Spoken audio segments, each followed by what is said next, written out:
Hace poco más de un año, Europa se levantaba con el horror de la guerra.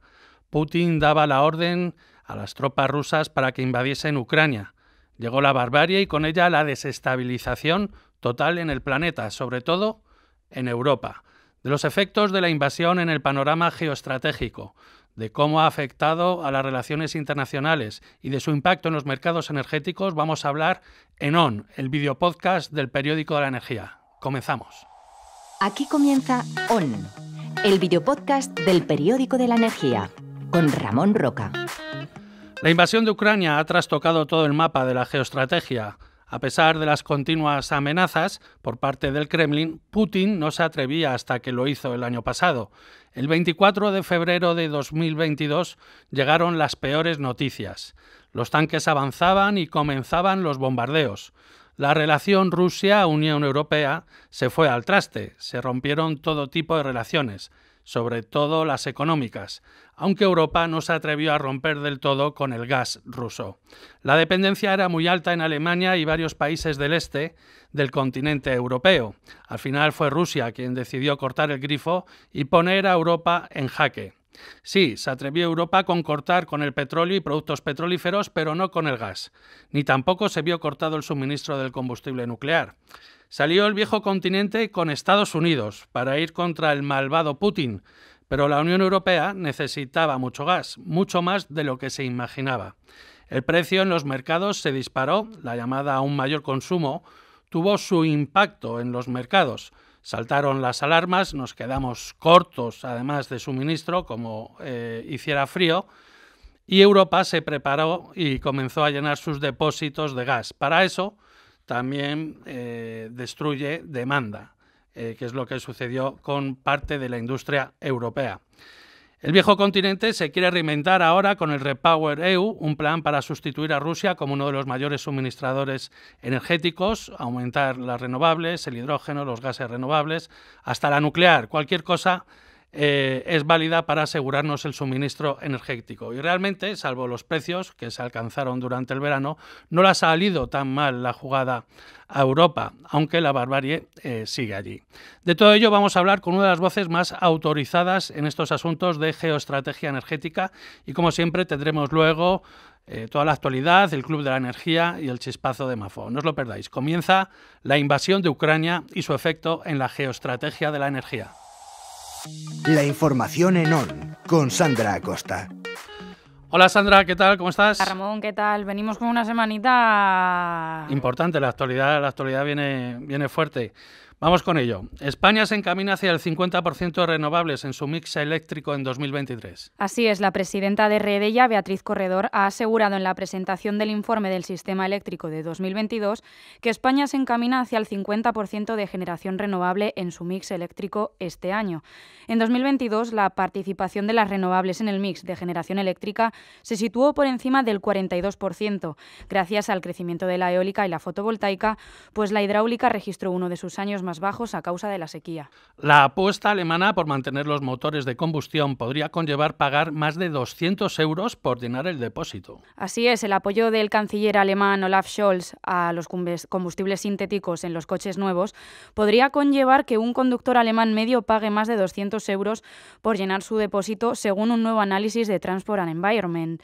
Esta situación podría extenderse y verse replicada también en España debido al alto coste de este tipo de combustibles. La Comisión Europea negocia actualmente con Alemania un resquicio legal para los combustibles sintéticos en la eliminación progresiva de los motores de combustión a partir de 2035.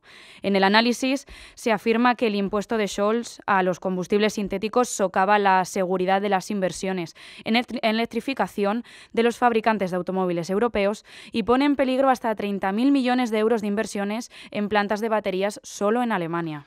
El Ejecutivo reformará el bono social para que no acceda quien no lo necesite. El Ejecutivo estudia establecer límites máximos de rentas para el acceso de familias numerosas al bono social de la luz para evitar que lo tengan personas que no lo precisen y con ausencia de ética a la hora de acogerse a ayudas que no necesitan. Todo esto vino a raíz de la publicación de informaciones sobre el cobro del bono térmico de políticos madrileños del PP como Enrique Osorio y Alfonso Serrano, así también como Mónica García de Más Madrid. Y finalizamos con la Unión Europea, que se pone las pilas, quiere producir el 40% de las tecnologías verdes necesarias, pero deja fuera a la nueva nuclear. Así es, deja fuera a la nuclear. La Comisión Europea ha propuesto la Ley de Industria Net Zero para ampliar la fabricación de tecnologías limpias en la Unión Europea y asegurarse de que Europa esté bien equipada para la transición hacia la energía limpia. Además, Bruselas ha presentado su propuesta para una ley de materias primas críticas que ayude a diversificar las importaciones de materiales como el litio, el cobalto o el magnesio, entre muchos otros, para garantizar que a partir de 2030 la Unión Europea no consiga más del 65% de ellos de un tercer país único como puede ser China. Muchas gracias, Sandra. Hasta la próxima. La conversación. Pues entramos ya en el grano y para mí es todo un orgullo poder presentarles a la figura que nos acompaña para hablar de geoestrategia y energía, y es muy probable que sea una de las personas con mayor conocimiento de la materia y de todo lo que está sucediendo en Ucrania. Coronel Ignacio Fuentecobo, es un placer tenerle en el videopodcast del Periódico de la Energía. Ramón, el placer es mío. Buenos días. Muy buenas. La invasión de Rusia a Ucrania ha trastocado toda la geoestrategia, todo el panorama energético, pero ¿hasta qué punto? ¿Cuánto ha cambiado esta geoestrategia energética? Bueno, la verdad que ha cambiado bastante, sobre todo en lo que se refiere a Europa, ¿no? Y principalmente lo que se ha producido es un redireccionamiento de los flujos energéticos, ¿no? Una gran parte de los combustibles que se dirigían hacia Europa procedente de Rusia ahora van hacia la región de Asia-Pacífico, ¿no? Y eso tiene un gran impacto en las relaciones energéticas a nivel global, ¿no? No hay que olvidar que Rusia no es un país cualquiera, ¿no? Antes de la guerra era el primer exportador de gas mundial y era el segundo de petróleo, ¿no? Y además una gran parte de sus exportaciones se dirigían a Europa. Por ejemplo, en lo que se refiere a gas natural, de los 290 billones de metros cúbicos, billones americanos, billions, 238, es decir, prácticamente el 60 o 70%, 80% venían hacia Europa, ¿no? Y una gran parte de este gas ha dejado de fluir hacia Europa. Ahora está llegando, a principios de este año, aproximadamente el 25% de lo que llegaba antes de la guerra, ¿no? Y en petróleo la situación es quizá todavía más radical, ¿no? Porque el petróleo sí que está sometido a los paquetes de sanciones, ¿no? A los de diciembre y a los de principios de este año, tanto lo que es la gasolina como es el gasoil, ¿no? O sea que prácticamente a Europa, salvo por vías irregulares, no llega o no debería llegar nada de petróleo ruso, ¿no? Y eso está teniendo un gran impacto en la seguridad energética y en los flujos energéticos internacionales. Hasta ahora, más o menos, vivíamos tranquilos, ¿no? Con esto de la seguridad energética, con la seguridad de suministro. Cada uno llegaba a su casa y encendía la luz, llenaba el depósito de gasolina tranquilamente, pero ahora con esta invasión se ha puesto todo a temblar y la seguridad de suministro parece ser que es ahora lo más importante, digamos, del trilema energético. ¿Es así? Sí, bueno, lo más importante ahora es la seguridad, es el tema de la guerra de Rusia. Eso es lo que preocupa realmente ahora mismo en Europa, ¿no? Y la seguridad energética es una de las patas o de los pilares de este problema, ¿no? Porque ha habido que sustituir a Rusia por otros proveedores internacionales, ¿no? Y eso evidentemente pues causa mucha preocupación en Europa, ¿no?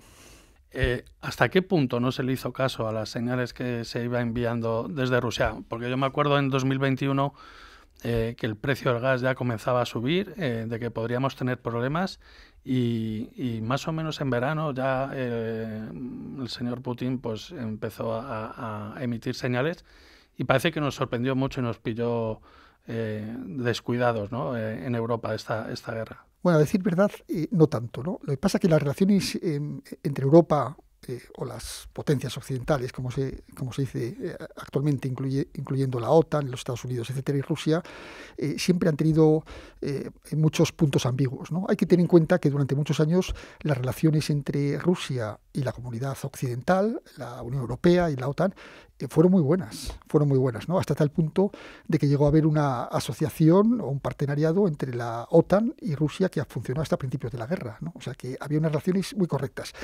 Pongamos, por ejemplo, que en momentos tan significativos como fue la cumbre de Lisboa, donde se aprueba el concepto estratégico de 2010, hace años, allí estuvo el presidente Medvedev, fue invitado y hubo una reunión de este consejo, ¿no? O sea, realmente ha habido unas relaciones bastante buenas. Todo se empezó a torcer con la cumbre ministerial del 2008, la cumbre de Bucarest, en donde la OTAN dice a Ucrania y también a Georgia de que pueden entrar en la alianza, ¿no? Y Rusia lo interpreta mal. También lo interpreta Ucrania mal. Ucrania intenta acelerar este proceso y tiene una pequeña guerra en agosto del 2008 con Rusia que pierde, y pierde también dos de sus provincias, que son Abjasia y Osetia del Sur, ¿no? Pero en la OTAN y Europa no hizo nada, hizo lo que se llamó el reset, dice, bueno, poner el contador a cero como si no hubiera pasado nada, ¿no? Luego vino todo el Euromaidán y la invasión de Rusia, la ocupación de Crimea y la invasión del Donbass, y ahí ya se empieza a reaccionar. Ya la OTAN se da cuenta de que Rusia es algo más que un vecino complicado, que puede ser incluso un enemigo peligroso, ¿no? Y empezó a tomar medidas, ¿no? Por ejemplo, en el ámbito de la OTAN, por primera vez se aprueba un plan que se llamó el Plan de Preparación para la Acción, que suponía el despliegue de tropas en el este de Europa, ¿no? Los famosos battle groups que se despliegan en las repúblicas bálticas y en Polonia, ¿no? Y se empiezan a desplegar tropas y fuerzas aéreas y patrullas aéreas, etcétera, ¿no? Es decir, ya empezaban a haber algunos síntomas de alerta. Luego vinieron los fallidos acuerdos de Minsk, que no son en el ámbito de las relaciones entre OTAN y Rusia, sino son en el ámbito de la OSCE y dentro del formato que se llama de Normandía, ¿no? Con Alemania y con Francia, Ucrania y Rusia, ¿no?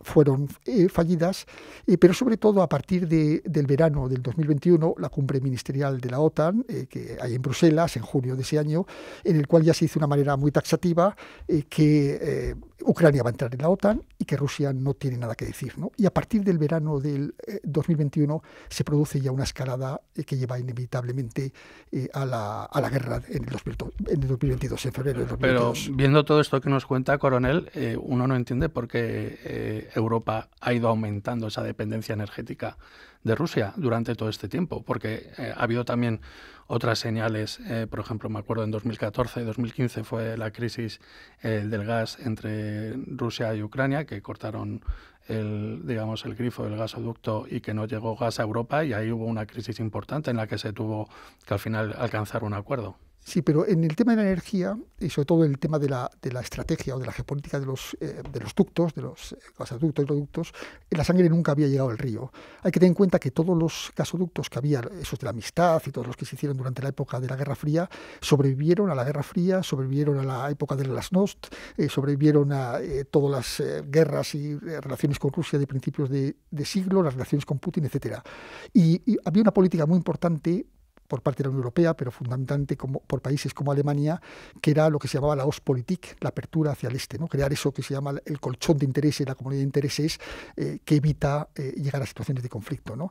Y la energía es uno de ellos, fundamental, ¿no? Esa es la que se nos ha venido abajo, evidentemente. ¿Pero cree que la respuesta ha sido la idónea, la correcta, la que ha realizado Europa, o cree que se podría haber hecho de otra manera? Bueno, siempre se puede hacer de otras maneras, ¿no?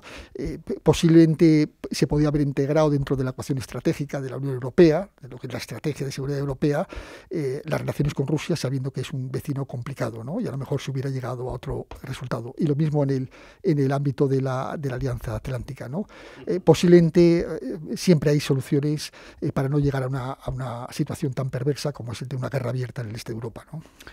¿Ahora quién va a ser nuestro socio energético? ¿O eso lo quiso la Comisión Europea y al fin y al cabo la Unión Europea?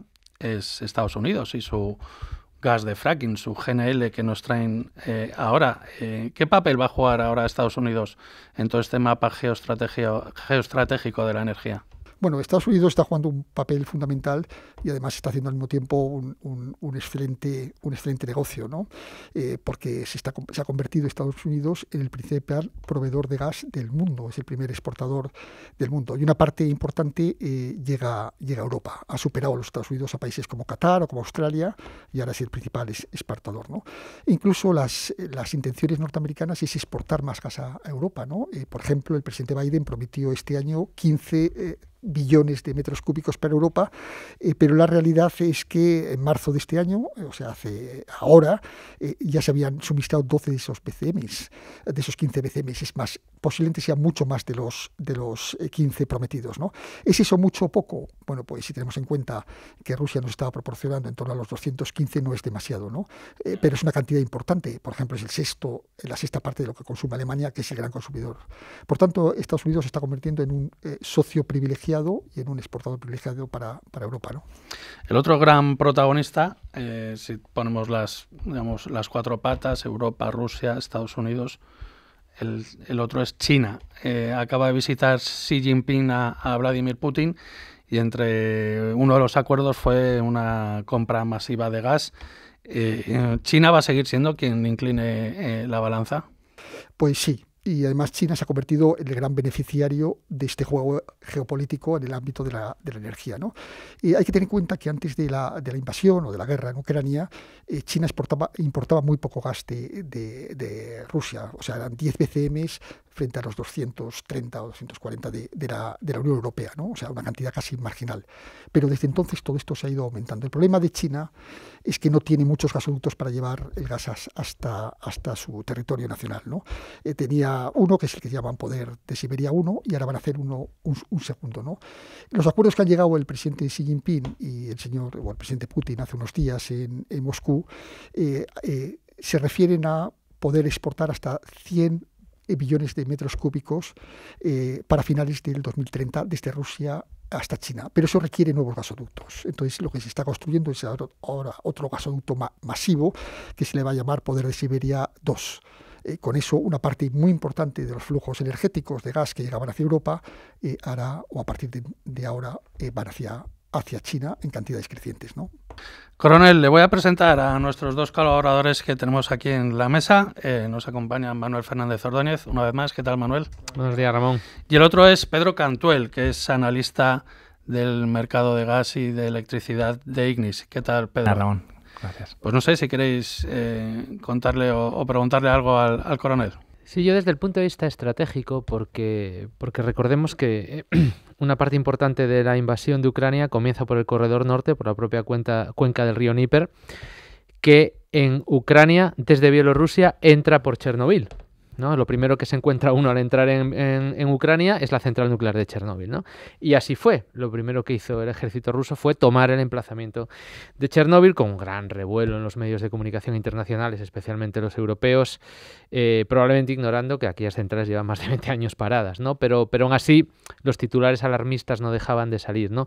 Luego vino todo lo de la central de Zaporizhia, ¿no? Que sí que era una central nuclear, la más grande de Europa, con 6 reactores que estaba en operación, y otras centrales nucleares. Recordemos que Ucrania, más del 50% de su electricidad era de origen nuclear, ¿no? Entonces, desde ahí se sucedieron en un montón de ocasiones, pues cortes de suministro eléctrico exterior a las centrales nucleares que obligaron a activar los generadores diésel de emergencia. Y continuamente se hacía mención a una posible catástrofe nuclear de manera muy severa en los medios de comunicación. Desde un punto de vista estratégico o militar, o sea, ¿qué interés puede tener una potencia invasora en generar algún tipo de daño o accidente en una instalación nuclear? Cuando la potencia invasora es vecina, pues evidentemente no debería tener mucho interés, entre otras cosas porque los residuos nucleares, la radioactividad, puede ir hacia su propio territorio y no hacia el territorio del enemigo, ¿no? Chernobyl fue un accidente y la radioactividad fue donde lo llevó el viento, ¿no? Pero es difícil que una potencia como Rusia piense, por ejemplo, en destruir centrales nucleares en Ucrania para perjudicar estrictamente a los ucranianos, entre otras cosas porque lo está haciendo sobre territorio que Rusia Rusia ambiciona y nadie va a destruir un territorio que pretende ocupar en los tiempos futuros, ¿no? Ese es un tema particular. Hasta ahora no ha habido ninguna potencia a lo largo de la historia que haya tenido como objetivo el ataque a las centrales nucleares. Otra cosa son los grupos terroristas o bandas irregulares o elementos que actúen de una manera más autónomas, ¿no? Pero como Estado o como potencia, no. Y además lo convertirían no solamente en un gran paria, sino, la verdad, que en un gran enemigo de la comunidad internacional, ¿no? Porque es un crimen muy evidente contra la humanidad y contra las personas inocentes que viven en esos territorios, ¿no? O sea, podemos estar tranquilos. Bueno, nunca se está tranquilo, nunca hay una seguridad absoluta, ¿no? Porque la guerra tiene muchas variables, ¿no? Y siempre hay niebla en la guerra, como decía Clausewitz, ¿no? Y entonces puede ocurrir accidentes, puede ocurrir irresponsables que quieran jugar la guerra por su cuenta, puede ocurrir lo que se llama las falsas banderas, que quieren atribuir responsabilidades a otras partes, etcétera, ¿no? En las guerras pueden ocurrir muchas cosas, ¿no? Pero la lógica racional de la guerra, y dentro de la guerra siempre hay una lógica, indica que ningún adversario debería tener interés en un territorio suyo o próximo a sí mismo de destruir centrales nucleares. Muy bien, Pedro.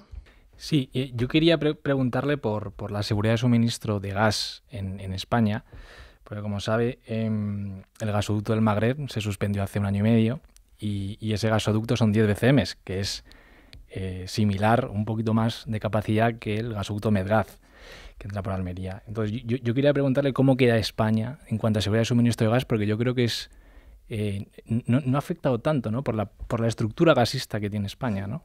Bueno, porque por fortuna teníamos un montón de regasificadoras de la época de principio de siglo, del famoso Plan E, cuando prácticamente cada comunidad autónoma marítima quería su propia regasificadora y competía con los vecinos por tener una. O sea, cada comunidad prácticamente tiene una, ¿no? Y eso, que durante mucho tiempo se pensó que era una extravagancia, hoy en día ha resultado muy conveniente porque España puede regasificar mucho gas. El problema que tiene España es que no lo puede exportar, ¿no? Tenemos unas conexiones muy limitadas con Francia. Solamente tenemos 2 pequeños gasoductos. El que iba por Barcelona no ha funcionado, y eso a nosotros nos hace daño porque nos convierte en una isla energética, ¿no? Se han hecho muchos juegos. En lo que es al consumo nacional, pues hemos sustituido una parte de lo que nos venía por Argelia, el gasoducto el llamado Magreb Europa, que iba por Marruecos y entraba por Tarifa.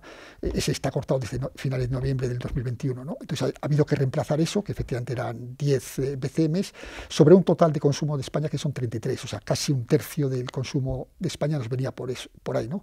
En definitiva, cuando Argelia corta ese gasoducto para hacer daño a Marruecos, pues podemos decir, como dice el chiste, ¿no? Que le dio una patada a su vecino en la espalda o en la baja espalda de una tercera parte que éramos nosotros, ¿no? Bueno, se ha hecho bastante bien, se ha comprado gas a precios mucho más caros, ¿no? Porque el gas norteamericano que viene por GNL en los mercados internacionales está, digamos, de media un 40% más caro que el que nos venía de Rusia por gasoducto, pero era muchísimo más caro que el que nos venía desde Argelia directamente por gasoducto, hasta 2,5 veces más caro. Ahora se han moderado los precios, pero en los momentos críticos de la crisis energética, pues lo estábamos pagando muy caro. Coronel, una curiosidad, hablando de gas, ¿qué se sabe de lo que pasó en el Nord Stream, en el gasoducto? ¿Fue un sabotaje? Porque hay un cruce de acusaciones y no se sabe muy bien qué es lo que pasó. Eso depende a quién quieran creer ustedes, ¿no? Si queremos al señor Seymour Hersh, que fue premio Pulitzer, nos dice que fueron los Estados Unidos con la ayuda de Noruega, y ha hecho un largo descripción de cómo se pudo producir con muchos elementos de cierta credibilidad, pero no hay pruebas. Tampoco es fácil encontrar pruebas en este tipo de acciones porque nadie las pone a la vista, coges infraganti, claro, decir, bueno, es que yo vi a los buzos y yo tengo, en fin, es complicado, ¿no?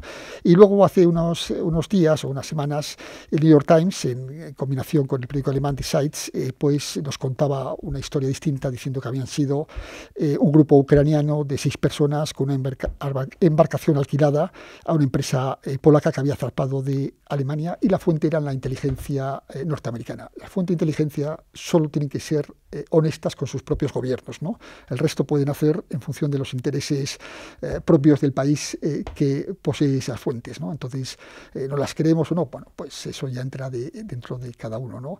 Lo que nos dice la lógica del gasoducto es que hay potencias que tenían interés por la destrucción del mismo, y no voy a nombrarlas, pero creo que todos podemos tener en la mente cuáles podrían ser, y que evidentemente el impacto de esa destrucción ha sido brutal, sobre todo para Alemania, ¿no?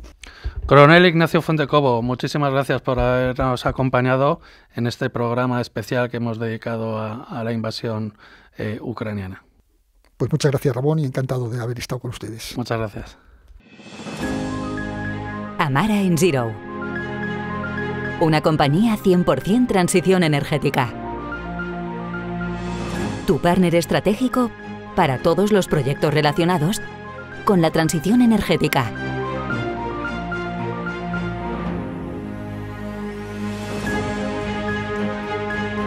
Amara Zero, Energy Transition Key Partner, Beyond Products and Services. El Club de la Energía.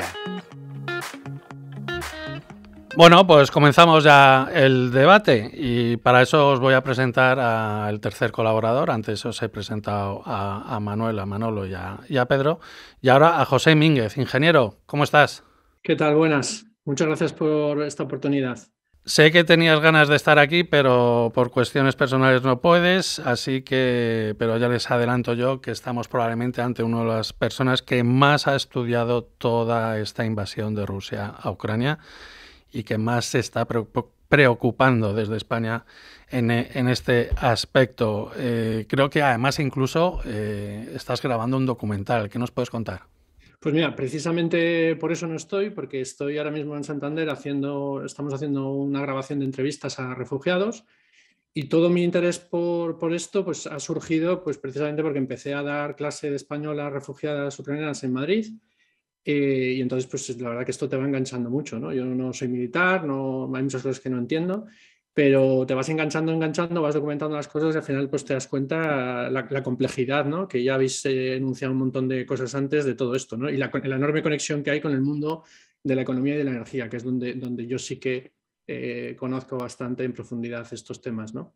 Sé que has estudiado bastante todo esto, pero ¿qué nos puedes decir de cómo Putin ha atacado las infraestructuras energéticas ucranianas?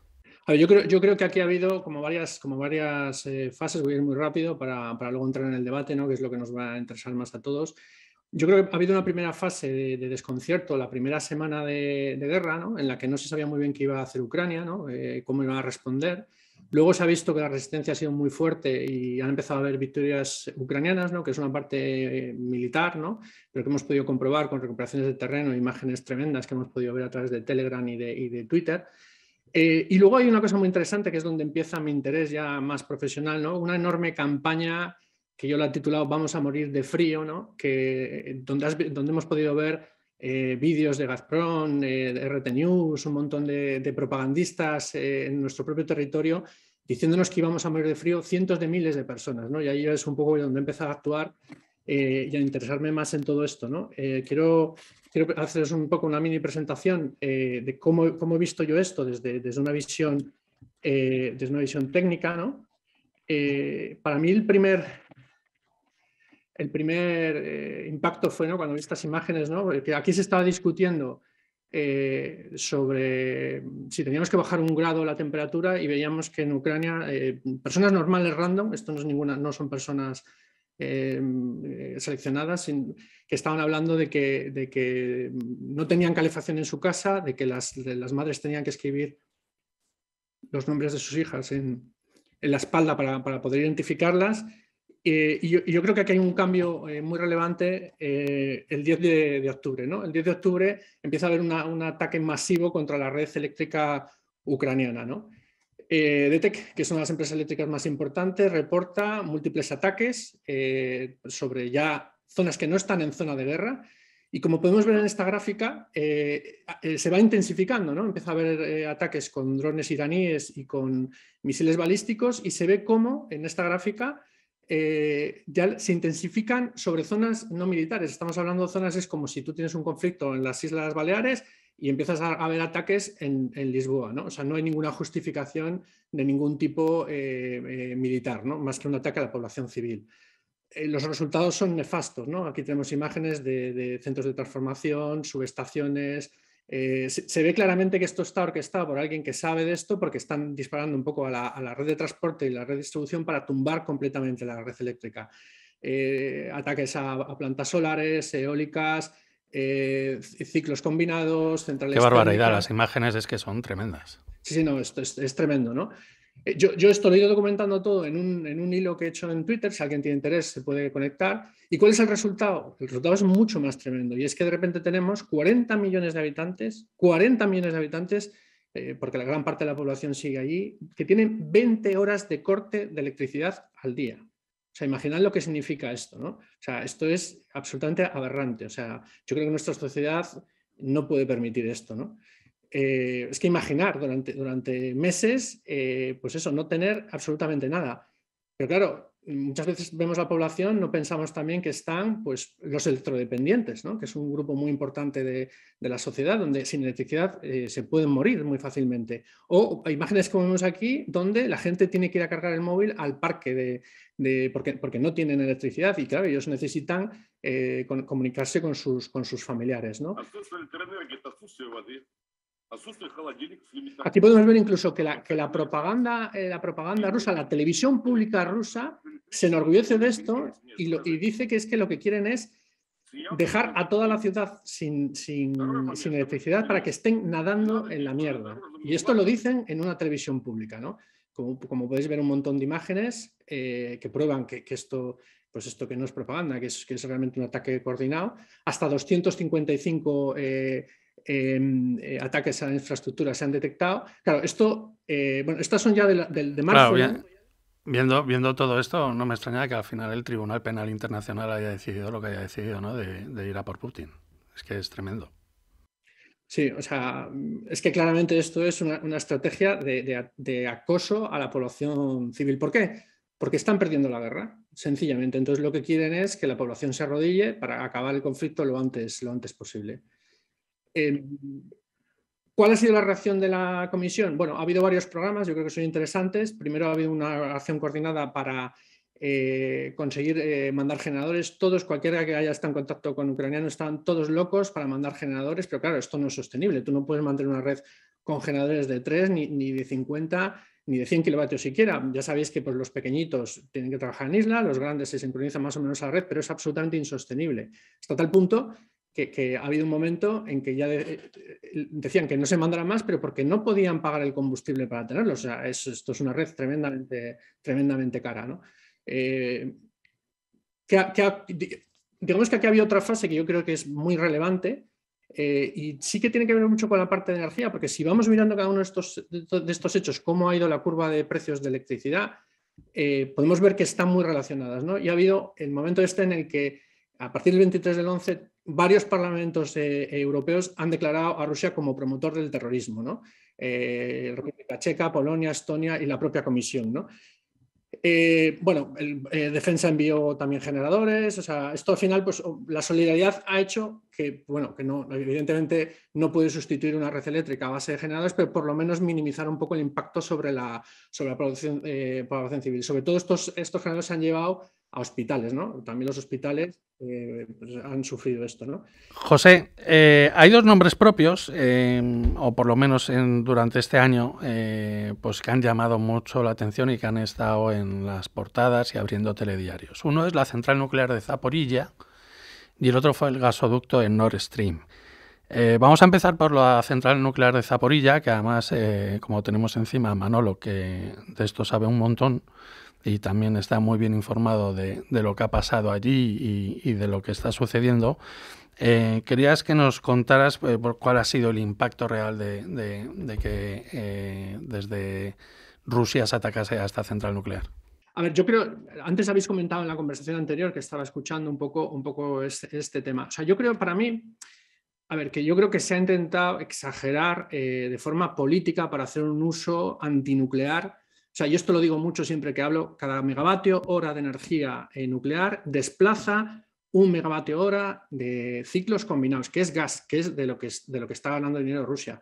Es falso que las centrales nucleares compiten contra las energías renovables. Eso es falso. Entonces, cada vez que estamos intentando crear miedo a la población, un miedo inexistente, que Manuel ahora esto lo puede explicar muchísimo mejor que yo, porque evidentemente él sabe infinito más que yo, sobre energía nuclear, obviamente, es que todo este miedo continuo, esta psicosis de, uy, es que los reactores estaban parados. Hay una gráfica que también tengo que dice, no, es que son los ucranianos que nos están atacando. Las redes de transporte, y antes también lo habéis comentado, las redes de transporte de Zaporizhia alimentaban el 50% de la red eléctrica ucraniana. Entonces, ¿qué sentido tiene que Ucrania ataque a la central? Es todo una batería de propaganda que están continuamente esparciendo información con mentiras para al final crear un miedo sobre una energía que no olvidemos que en España produce el 20% de la energía. Yo cuando hay gente que me dice, no, es que soy antinuclear, oye, pues cógete un 20% a la semana y córtate la luz, a ver qué tal vives, porque a día de hoy, nos guste o no nos guste, no tenemos un reemplazo para esta energía. Y mucho menos con las perspectivas que hemos también comentado antes y que son evidentes de que hay que reducir el consumo de gas. Entonces, para mí todo esto ha sido pues, una estrategia propagandista para generar miedo a toda la población europea y crear un miedo anti-energía nuclear. Porque además es tan absurdo como que si Rusia quisiera tirar una bomba sucia o una bomba nuclear, tiene cientos de cabezas nucleares, no necesita tocar una instalación civil. Sí, por eso yo le hacía la pregunta al coronel, porque efectivamente se ha aprovechado desde todos los ámbitos, ¿no? Sobre todo desde algunos para alimentar los discursos antinucleares, ¿no? Que siempre venden tanto, porque como nos decía Steve Pinker, el ser humano está programado genéticamente para prestar atención a las noticias alarmistas o negativas, ¿no? Y lo hemos visto muchas veces.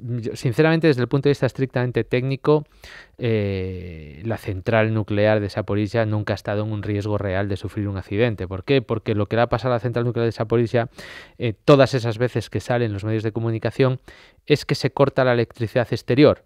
No porque a la central nuclear le pase nada, sino porque alguno de los bombardeos en las inmediaciones o a muchos kilómetros de la central pues cortan la línea de suministro eléctrico que conecta a la central, que es de la que se nutren los sistemas de seguridad. Pero aunque esa electricidad se desconecte, las centrales nucleares tienen generadores diésel de seguridad que arrancan automáticamente y pueden durar indefinidamente mientras exista gasoil para alimentarlos. De hecho, en uno de los cortes, los propios rusos llevaron camiones de gasoil para alimentar los generadores diésel de Zaporizhia, demostrando que no tienen ningún interés que pase nada en esa central nuclear. A mí me ha llamado la atención en la entrevista con el coronel, cuando le he preguntado por el Nord Stream, que no haya dicho nada de que puedan ser los rusos quienes estuviesen detrás de ese supuesto sabotaje o explosión que hubo en el Nord Stream, que al final dejó sin utilizar esa infraestructura. Lo que sí sabemos, que seguramente lo sepa Pedro y nos lo va a contar ahora, es cómo afectó eso a los mercados energéticos y cómo dio un vuelco enorme. ¿Qué pasó? Cuéntanos, Pedro. Sí. La suspensión del Nord Stream ha cambiado completamente la estructura de gas en Europa, principalmente en el norte de Europa. Hay que tener en cuenta que el Nord Stream son 55 BCMs de gas que fluían de forma ininterrumpida. Por los mantenimientos no se llegaba al 100%, pero prácticamente es la mitad de la demanda de Alemania. Es decir, a través del Nord Stream llegaba a Alemania una cantidad de gas impresionante.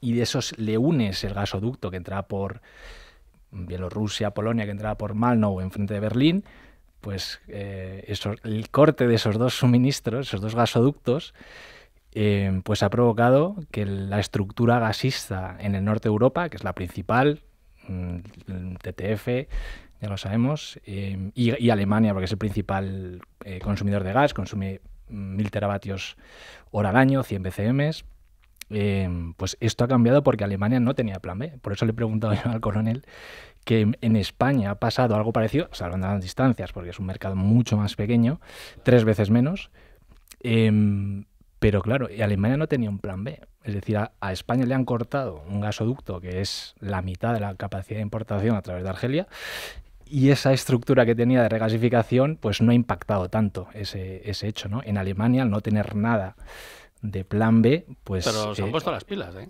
Se han puesto las pilas, pero el impacto que ha supuesto ese shock de oferta tan grande de cortar en prácticamente un año, como tú comentabas, a partir de verano del 21 empezaron los cortes de suministro a través de Ucrania, se empezaron a ver, los precios empezaron a subir, en verano del 21, nadie pensaba lo que iba a pasar luego, pero bueno, ese corte tan fuerte ha provocado que el mercado europeo de Centro Europa migre hacia una estructura gasista muy parecida a la española, que es un mercado TTF Centro Europa basado en gasoducto noruego y GNL. Antes el Centro Europa TTF era un mercado tuvo ruso, tuvo noruego, y ahora ha migrado gracias a esto a una estructura más española o incluso francesa. Una pregunta que yo te quería hacer. La estrategia española de las regasificadoras hace unos años, quiero decir, ¿tenía algún tipo de estrategia a largo plazo o es que nos ha venido Dios a ver? Hombre, en este caso nos ha venido Dios a ver porque estaban infrautilizadas, ¿no? Está claro, yo creo que podemos estar de acuerdo en que esa inversión en infraestructura de regasificación pues está un poco sobredimensionada. Pero bueno, a largo plazo... ¿Pero por qué se decidió en su momento hacer esa inversión tan grande en regasificadoras que sabíamos todos que iban a estar infrautilizadas? Esa es la pregunta, ¿no? Yo creo que eso puedo contestar y me gustaría luego matizar algo sobre el Nord Stream. A ver, hay que poner también la historia un poco en el contexto. A final de los años 90 en el sector había una gran preocupación por la seguridad de suministro, porque no había renovables, o sea, hay que ver un poco en ese momento. Se pusieron todas las empresas eléctricas a construir ciclo combinado como si no hubiera mañana, y entonces hubo una carrera de a ver quién tenía más ciclos combinados y a ver quién tenía su regasificadora. Las comunidades autónomas también todas tenían que tener su regasificadora.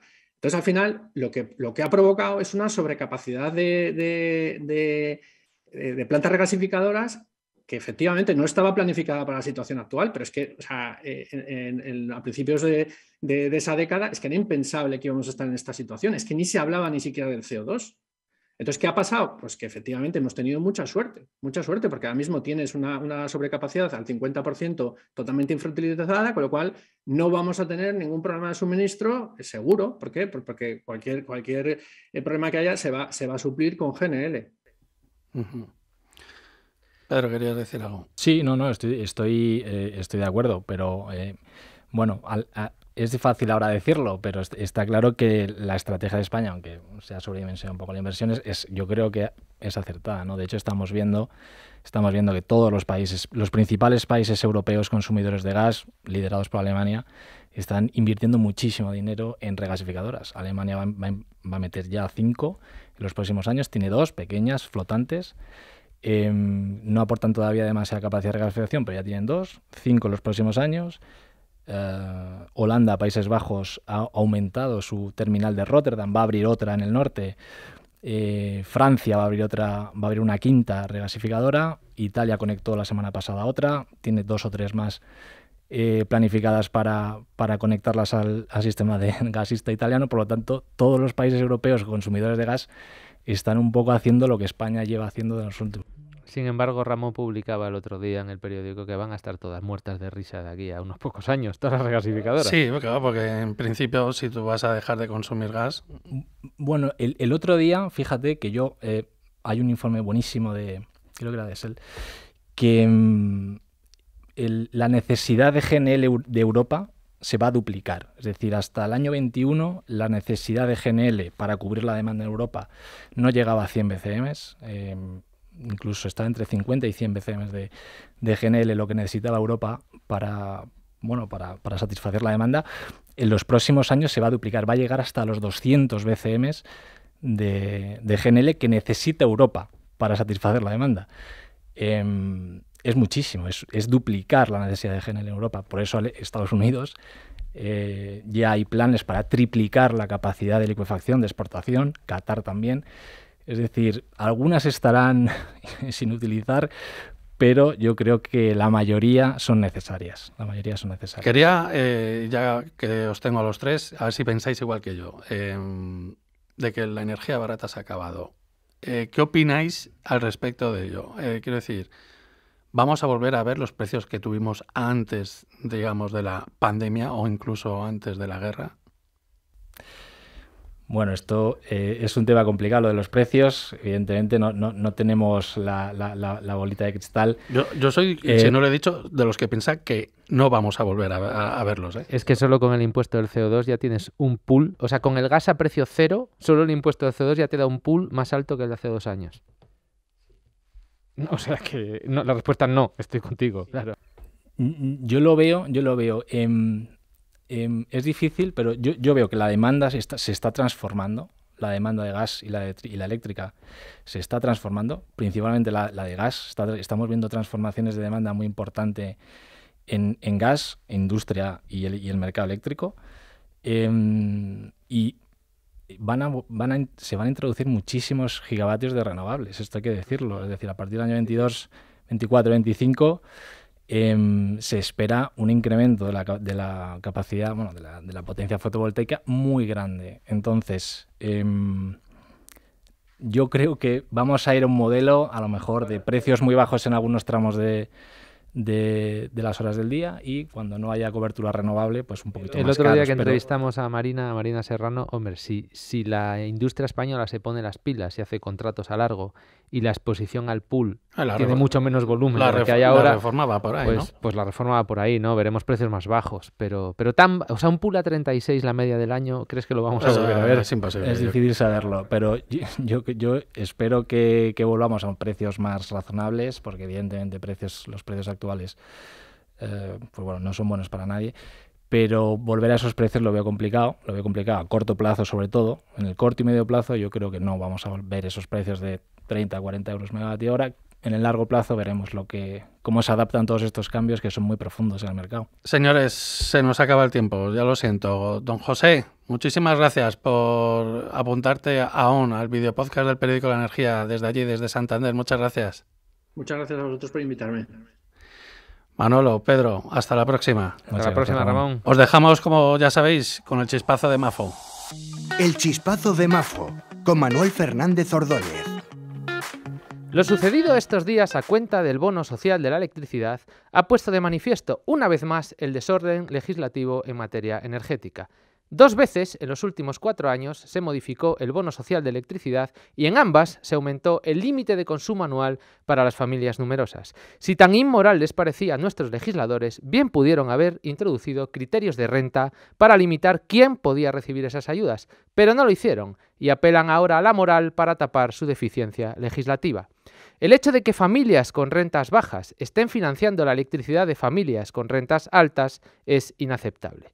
Pero es igual de inaceptable que esas mismas familias con rentas bajas estén financiando los coches eléctricos de los más pudientes o los paneles solares de sus lujosas casas, o el cambio de sus calderas de gas o sus nuevas ventanas de PVC o las modificaciones en sus chalets para mejorar la eficiencia energética. Las políticas climáticas son una transferencia de renta de pobres a ricos y la obligación del legislador es legislar bien, porque las leyes se hacen para zanjar las discusiones y no para empezarlas. Esto ha sido todo por hoy. Esperamos que les haya gustado este nuevo programa de ON y volvemos dentro de 15 días aquí en ON, el videopodcast del Periódico de la Energía. Has escuchado ON, el videopodcast del Periódico de la Energía, con Ramón Roca.